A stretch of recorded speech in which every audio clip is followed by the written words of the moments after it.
Emma est une petite fille qui adore dessiner, mais elle a souvent du mal à exprimer ce qu'elle ressent, que ce soit la joie, la tristesse ou la peur. Un jour, en explorant le grenier de sa grand-mère, elle trouve une vieille boîte à crayons poussiéreuse. Parmi les crayons délavés se trouve un crayon arc-en-ciel brillant et scintillant. De retour dans sa chambre, Emma décide de tester le crayon en dessinant un petit oiseau coloré. À sa grande surprise, l'oiseau sort du papier et prend vie, virevoltant joyeusement autour d'elle. Emma est émerveillée, mais aussi un peu effrayée par ce pouvoir inattendu. Emma commence à dessiner tout ce qu'elle aime, des fleurs, des papillons, un petit chat espiègle. Tout ce qu'elle dessine avec le crayon arc-en-ciel s'anime et joue avec elle.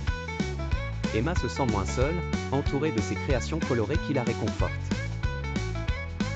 Une nuit, Emma a un cauchemar où elle voit un grand monstre sombre qui la terrifie. Le lendemain, encore bouleversée par son rêve, elle dessine inconsciemment le monstre.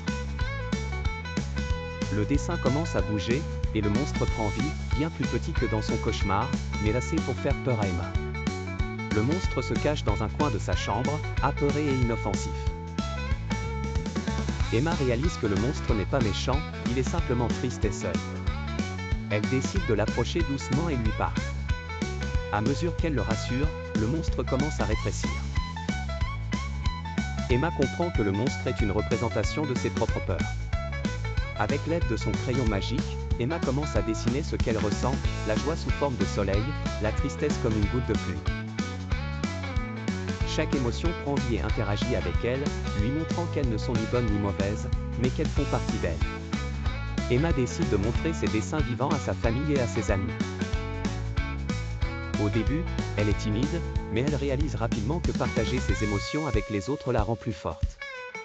Ses proches sont émerveillés par son talent et par la magie du crayon. Un jour, le crayon commence à perdre ses couleurs. Emma comprend qu'il s'épuise à force de dessiner sans limite.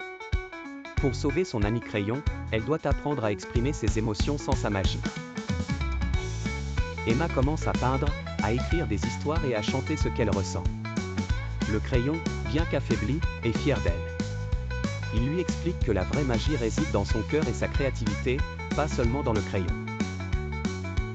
Le crayon, désormais un peu usé, devient une relique précieuse pour Emma, qu'elle garde dans sa boîte spéciale. Elle continue de créer et d'inspirer les autres enfants à exprimer leurs propres émotions à travers l'art. Emma a appris que même sans magie, elle a le pouvoir de donner vie à ses émotions à travers l'art et l'expression personnelle.